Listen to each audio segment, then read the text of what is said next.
नमस्कार।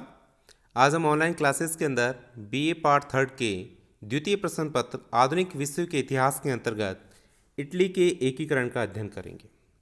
इसके अंतर्गत हम इटली के एकीकरण के विभिन्न चरणों और उसके अंतर्गत होने वाले युद्धों, संधियों और एकीकृत इटली के निर्माण में मैज़नी, कैवूर, गैरिबाल्डी और सार्डिनिया के शासक विक्टर एमुअल द्वितीय के योगदान के ऊपर भी चर्चा करेंगे।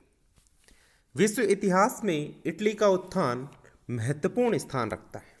अपने एकीकरण से पूर्व इटली अनेक राज्यों के अंदर विभक्त था। लोबांडी और वेनेशिया के ऊपर ऑस्ट्रिया का अधिकार था, वहीं मध्य में पोप का राज्य था। दक्षिण में नेपल्स और सिसिली पर बुर्बो वंश के फर्डिनेंड प्रथम का शासन था। इस प्रकार इटली जो है अनेक राज्यों के अंदर जो है बटा हुआ था और इस एकीकृत इटली के निर्माण के अंदर मेज़नी, कैवूर, गैरिबाल्डी का अहम योगदान रहा है। मेज़नी, जिसे इटली में राष्ट्रीय आंदोलन का मसीहा माना जाता था, उसने 1830 ईस्वी तक वह निरंतर क्रांतिकारी गतिविधियों के अंदर वह लिप्त रहा और 1831 ईस्वी में उसने एक यंग इटली नामक संस्था की स्थापना की, जिसने इटली में राष्ट्रीय चेतना को जागृत किया। मेज़नी का मानना था कि इटली एक भौगोलिक चिन्ह मात्र नहीं है, वरन एक राष्ट्र है, और उसने नारा दिया था कि इटली एक है और हमारा है, इटली तुम जीवित हो।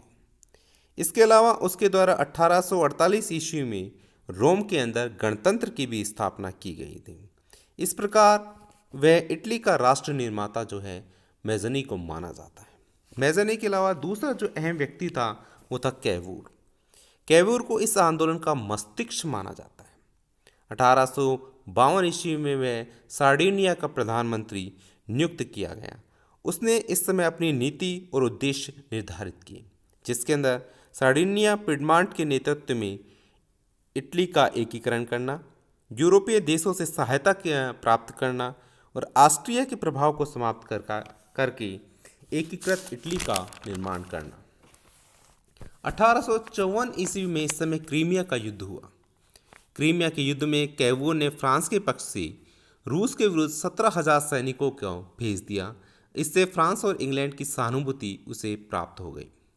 युद्ध उपरांत पेरिस के अंदर सम्मेलन आयोजित किया गया और इस सम्मेलन के अंदर कैवूर को भी आमंत्रित किया गया और उस सम्मेलन के अंदर ही उसने अपने भाषण के अंदर इटली के एकीकरण में ऑस्ट्रिया को सबसे बड़ी बाधा बताया।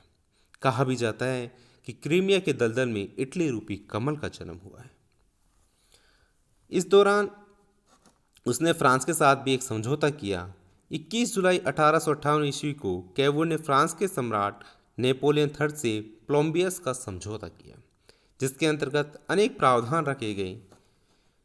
इन प्रावधानों के अंदर सबसे महत्वपूर्ण प्रावधान थे, यदि ऑस्ट्रिया सार्डिनिया पर आक्रमण करेगा तो फ्रांस सार्डिनिया को 2 लाख की सैनिक सहायता प्रदान करेगा। ऑस्ट्रिया के लोबांडी और वेनेशिया के जो प्रदेश है वो सार्डिनिया को सौंप दिए जाएंगे। इस सेवा के बदले वह सेवाएं और नीस का प्रदेश जो है फ्रांस को दिया जाएगा। तो 1859 ईस्वी में ऑस्ट्रिया द्वारा युद्ध की घोषणा कर दी गई। इस समय सार्डिनिया ने उसे फ्रांस की सहायता से साल्फेरिनो के युद्ध में पराजित किया और उसके पश्चात फ्रांस और ऑस्ट्रिया के मध्य 11 जुलाई 1859 ईस्वी को विल्ड्राफेंका की संधि हुई। 10 नवंबर 1859 ईस्वी को ऑस्ट्रिया और सार्डिनिया के मध्य भी ज्यूरिख की संधि हो गई और इसके तहत लोबांडी पर इटली का अधिकार हो गया। इसी समय मध्य इटली के अंदर भी एकीकरण की लहर उठ खड़ी हुई। इस समय परमा, मोडेना, टस्कनी की जनता ने भी अनेक स्थान पर विद्रोह किए और विद्रोह करने पर कैवूर ने वहाँ पर 1860 ईस्वी में जनमत संग्रह कराकर उन्हें इटली के अंदर शामिल कर लिया। कैवूर के अलावा जिस अहम व्यक्ति का योगदान रहा है वो है गैरिबाल्डी। गैरिबाल्डी को इस आंदोलन की तलवार कहा जाता है। उसने इस आंदोलन के नेतृत्व करने के लिए एक लाल कुर्ती सेना का भी गठन किया था। उसके द्वारा मई 1860 ईस्वी में सिसिली की जनता के निमंत्रण पर वह वहाँ पर गया और गैरिबाल्डी के नेतृत्व में विद्रोहियों ने आंदोलन कर दिया। गैरिबाल्डी ने वहाँ के शासक को परास्त कर सिसिली के ऊपर 1860 ईस्वी में अधिकार स्थापित कर लिया। सिसिली के आंदोलन से उत्साहित होकर नेपल्स की जनता ने भी विद्रोह कर दिया और विद्रोह करने पर अगस्त 1860 ईस्वी में गैरिबाल्डी ने वहाँ के शासक को परास्त कर ये प्रदेश सार्डिनिया पिडमांट के शासक विक्टर एमुअल द्वितीय को सौंप दिए। और इस एकीकरण का सबसे जो अहम व्यक्ति था वो था विक्टर एमुअल द्वितीय। विक्टर एमुअल द्वितीय न केवल एक वीर सैनिक, एक सच्चा देशभक्त तथा एक सच्चा शासक भी था और उसका योगदान को इटली भुला नहीं सकता। 1866 ईस्वी में बिस्मार्क ने समझौता कर इटली को प्रसा ऑस्ट्रिया युद्ध में तटस्थ रहने पर वेनेशिया का प्रदेश देने का वादा किया था। सेडोवा के युद्ध उपरांत 23 अगस्त 1866 को प्राग की संधि हो गई, जिसके तहत वेनेशिया को इटली को दे दिया गया। इसके पश्चात उसके द्वारा रोम पर अधिकार किया गया। सीडान के युद्ध से पूर्व बिस्मार्क ने इटली से तटस्थ रहने की स्वीकृति प्राप्त कर ली थी और युद्ध के दौरान फ्रांस को अपने सैनिक जब रोम से बुलाने पड़े तो इस मौके का लाभ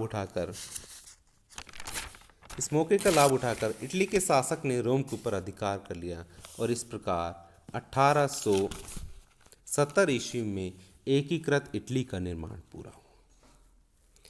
इस संदर्भ में कहा जाता है कि इटली के एकीकरण के अंदर इन 4 व्यक्तियों का सबसे अहम योगदान रहा है। मेजनी का योगदान, कैवूर का, गैरिबाल्डी का और विक्टर एमुअल द्वितीय का।